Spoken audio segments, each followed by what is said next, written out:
Hey y'all, it's Bennett, and it's time for another pickups video. This time it is the Beach Trip 2023 super spectacular extravaganza of games and other related stuff like that.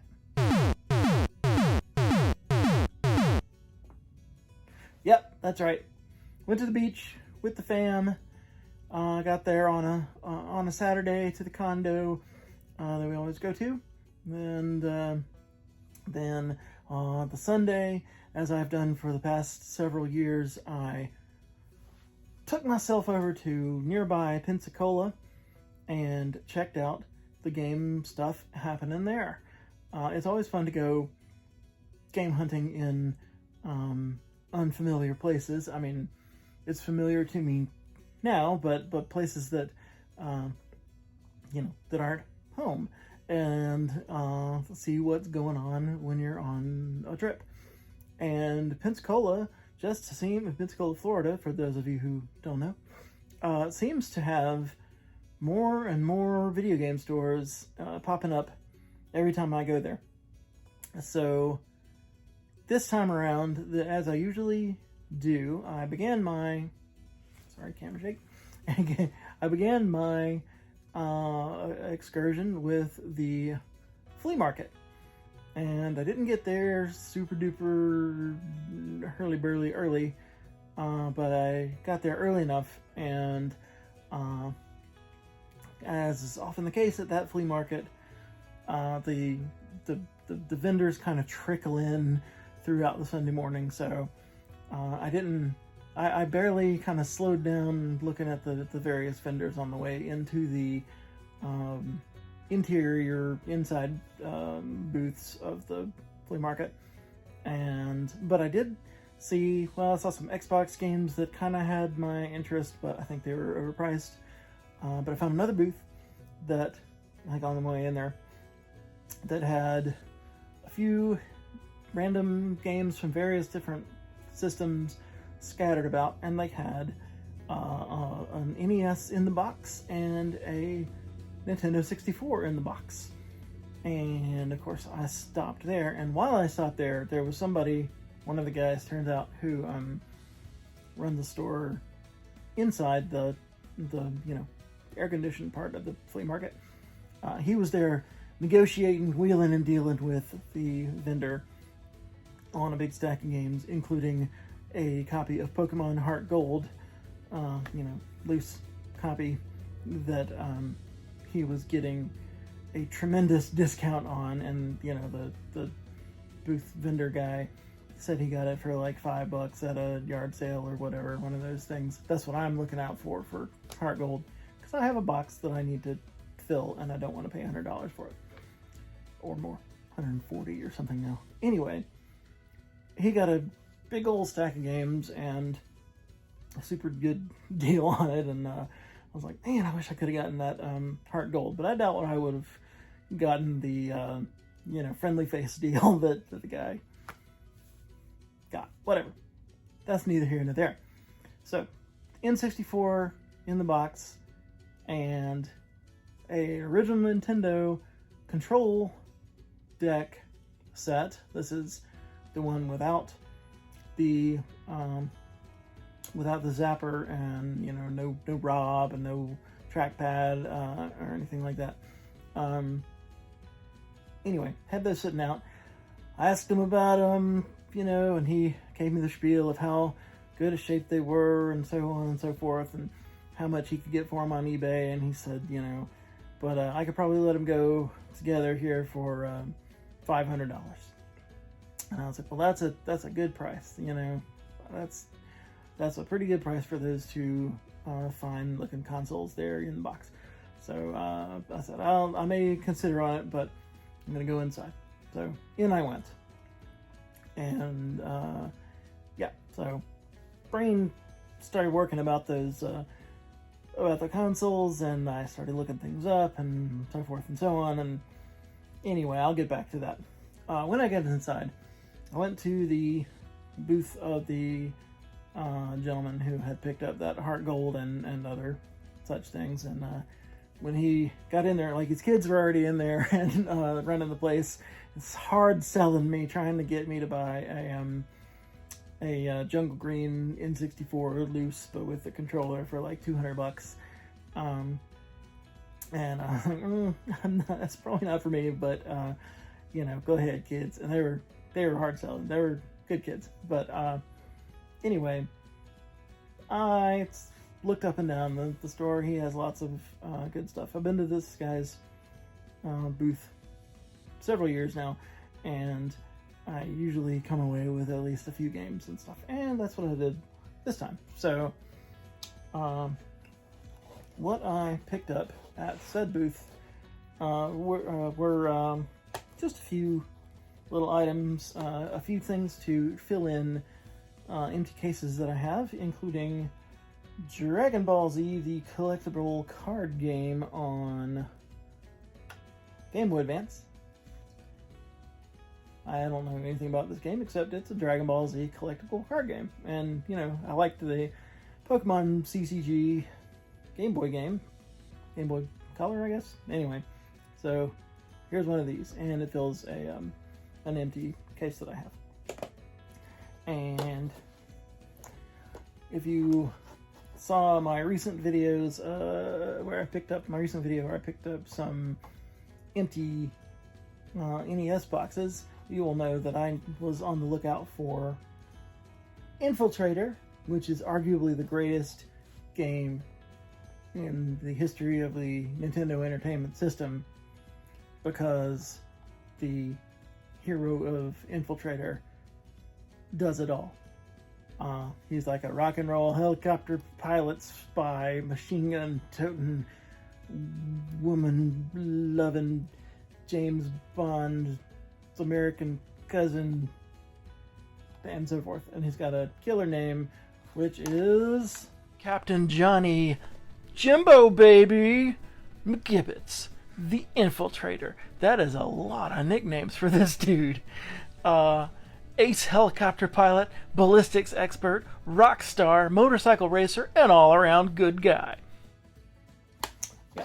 Anyway, Infiltrator, I had an empty box for, so now I got the card here. And similarly, Gauntlet, good old original Gauntlet. You know, Red Warrior's about to die. That guy. Which again, empty box for. Now ready to fill up, and these will actually be to sell on to the next people who want to buy a complete in-box copy of Infiltrator and Gauntlet. And then I also picked up, and this was just completely random out of his big giant wall of original Xbox games, I picked up Beatdown Fists of Vengeance, which I feel like I'd heard of, maybe on the PS2 version, but it's complete. And yeah, it's from Capcom, and it's all about beating people down and using your fists for vengeance. So yeah, so I got those, got a little small handful of games. And what did I pay for it all together? 40?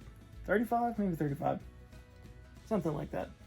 I worked out a decent deal. Nothing too fancy, but decent. Of course, I asked about that Pokemon Heart Gold. I asked if it was legit, and he said it was. And I asked what he would ask for it, you know, and I was like, probably 100. And I was like, okay. Not for me. I'll keep searching. Anyway, so that was fun. Good time hanging out with his store there and talking to some cool people, including a gentleman named Brian? Or was it David? If your name is Brian or your name is David and you are trying to collect the entire PlayStation 1 set, shout out to you, homie. Good talking to you at that one store in the Pensacola flea market. And good luck with your PS1 purchases.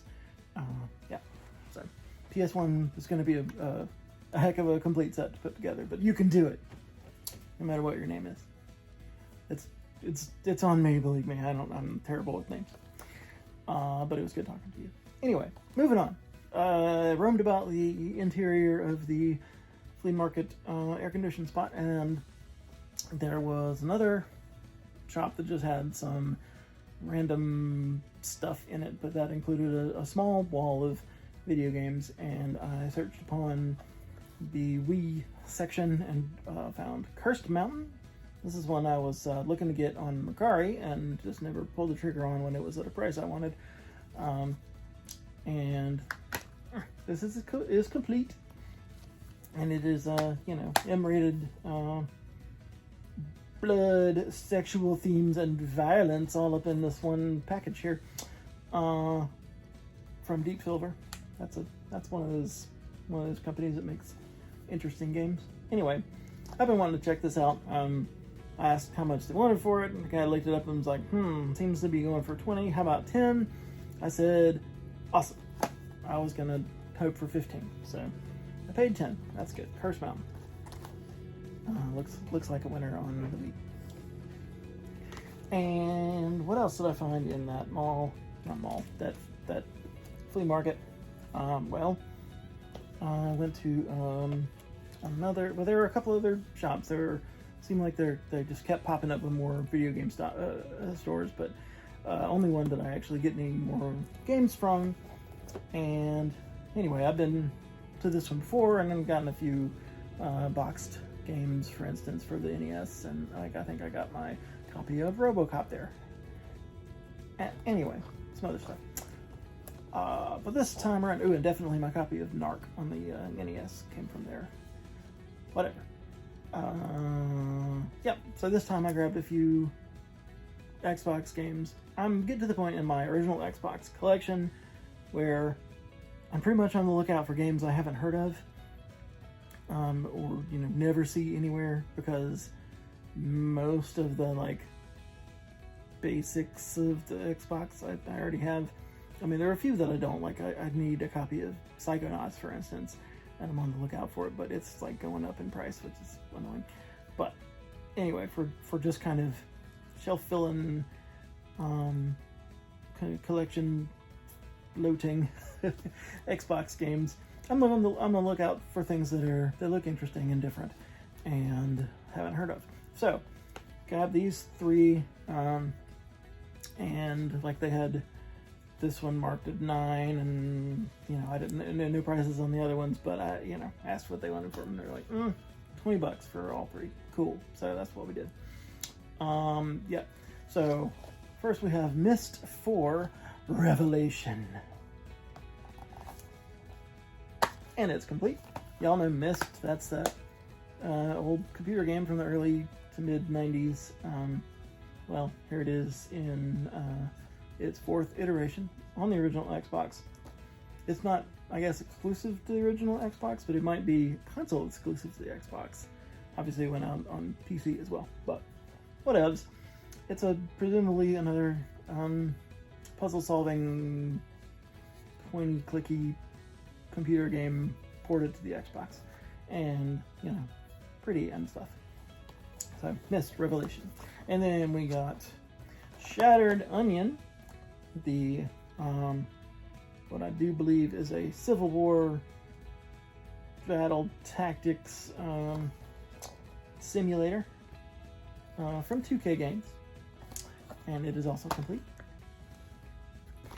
And this is something that my buddy Paul would probably have really enjoyed playing back in the day, but he doesn't have an original Xbox now, so I'll just have to text him all about it at some point. Anyway, yep, you're become the leader of one of 7 factions vying for control of a fractured United States during a second Civil War. So okay, well that may be even better than going back and doing the original Civil War, on account of that has a lot of problems that come with it, especially those of us who are in the South, and were utterly on the wrong side of history there. When you played the South in the Civil War games, you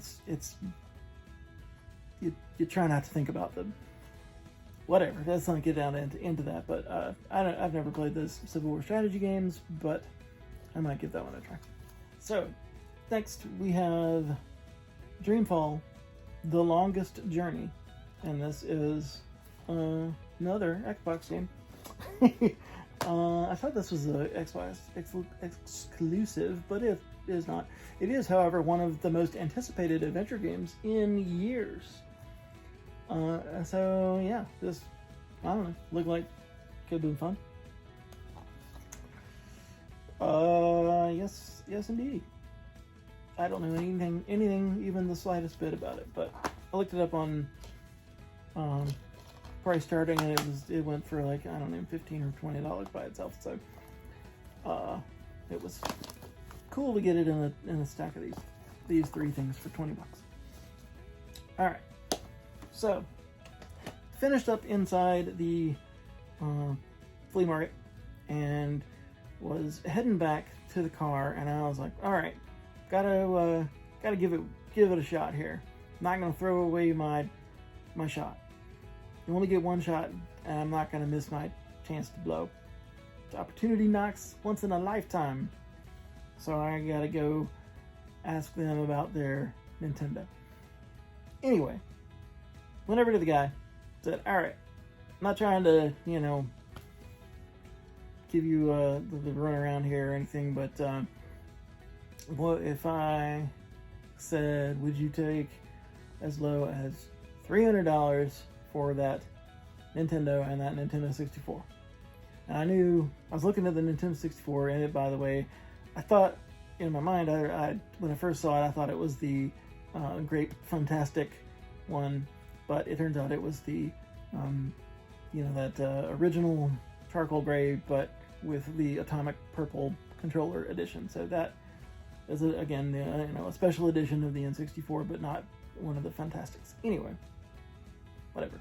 Asked the guy together, would he take $300? And he was like, no. And I was like, all right, I just had to try. And so talked to the guy a little bit about it, and said, well, I was thinking that was a great Fantastic one, but it's not, so maybe I'm not interested in the N64. How much would you want for the NES by itself? And he was like, oh, I'd probably take like $250 for it or something like that. And I said, maybe, did he even say 200? No, I don't think he did. He said like 250. And I said, you know what? That's probably a pretty good price for what you got there and all that, but it's probably going to be a good price for somebody else. I'm probably out on that. So went and I looked at this other stuff, and I was like, okay, how much you want for this Fight Night Round 2 on the GameCube, which I was interested in because it evidently includes Super Punch-Out, the Super Nintendo version in the game, I guess. I hope. Anyway, so I asked, how much you wanted for that, and he was like, 18. I was like, that sounds pretty good. And then he said, tell you what I can do is I'll do the Nintendo 64 and the Nintendo for $350 if you got the cash. And I was like, okay, I can do that. And I can do that. Well, actually, back up. I said, I thought about it for a minute. I said, we throw in Fight Night? He's like, all right. So I said, sold. I broke out the money and handed it over and scurried back to the car with my treasures like a little squirrel trying to get his acorns back to the nest. And because that was, the $350 was exactly the kind of price point I had set as like what I really wanted to pay for those together. I mean, I wanted to pay $5, but failing that, $350 was the number I had in mind, and that's what he came down to, and that is what we call negotiation.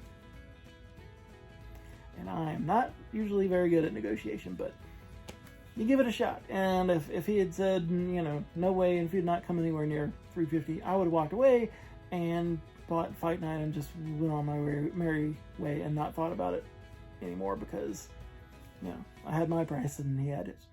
But no, we bet down at $350, and that was good for me. So, without further ado, yeah, the fun machine. You can see my lights here. My lamp. This is the Nintendo 64 with the atomic purple controller, and it even came in one of these cool box protectors, which is good. I'm really glad it did, because, you know, I would immediately wanted to order up one anyway, because this is pretty cool. And it's, and other than one of the like flaps and whatever, the box is in pretty good shape. Well, it's got some dings and whatever. It's not in like collectible pristine condition, but it's in good for my shelf condition. And, you know, I looked it over before we made any monetary exchanges, and it looks good. The controllers are both are there. The atomic purple looks good, and the standard gray is there, and all that stuff. So I'm super stoked to get this. It really just is a regular schmegular N64 that comes with a fancy controller that apparently this is the only place you can get it. I don't think they sold it by itself. Maybe they did. Anyway, but this is my first special edition N64, even though it's just a regular N64. So, am I going to go collecting a whole bunch of boxed Fantastic series and all that stuff? No. I mean, if I find them for the right price, I will absolutely pick them up, because they're cool, but I'm not like on the hunt and trying to spend up all my money on those. And I take that back. This is not my first special edition N64. I actually do have the Pikachu N64 that I got a few years ago on Mercari for $100, complete with the, not complete in box, but like the console and the Pikachu controller for $100, and that was a good pickup. Yep. So, but now I have that Atomic Purple controller edition, and I can do all the things. I can experience a quantum leap in graphics realism and real-time rendering and awesome anti-alias graphics, create a heart-pumping virtual gaming world. Plus, I can have my N64 and Super NES connected to my TV simultaneously if I see the instruction booklet for details. So you know that's what I'm going to do. That's right, N64. 1, the machine. 2, the controllers. 3, the games. 4, the connections. It's the greatest thing that ever happened to video games. I loved the N64. I was a very, very big fan. I got it with my own money and all that stuff. I was in my summer job. After a summer job I had 1 year, like between my freshman and sophomore year of college, and scraped up to get an N64 and GoldenEye and all that stuff. So. But yep, N64 in the box, but the other one I got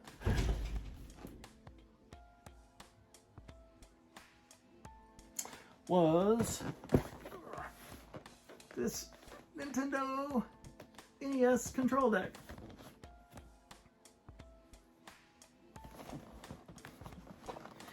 As you can see, it comes with the Super Mario Brothers game pack.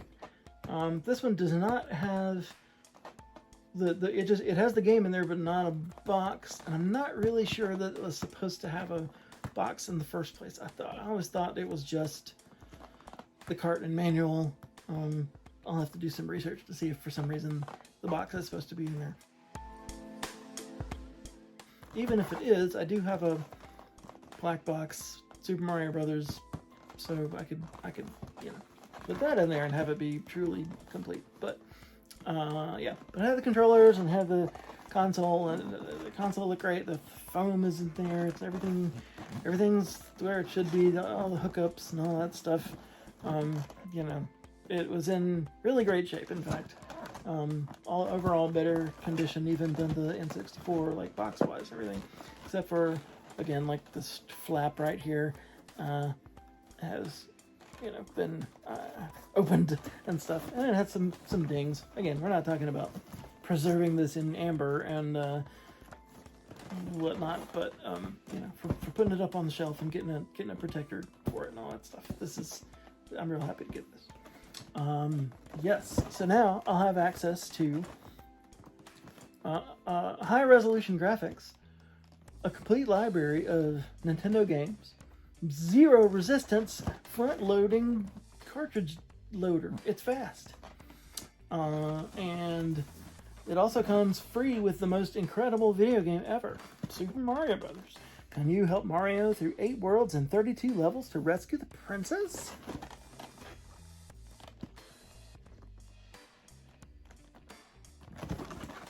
Now, what you really need to know about the NES is that it also has precision engineered controllers for instant reflex action and custom microchips to project the most advanced graphics ever. And we're talking about an astounding 52 colors of graphic resolution. It's an enhancement that results in brilliant tone refinements, realistic 3D images, convincing depth of field, and actual shadows.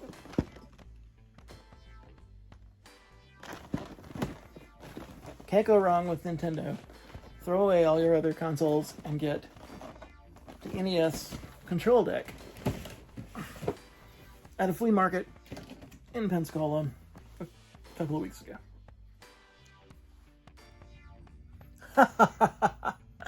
What a time we had at the flea market. Whew. Well, that was quite an adventure, but it wasn't all for my shopping day. If you want to see what the rest of the day had in store, you're going to have to watch part 2. Check it out. See you later. Bye.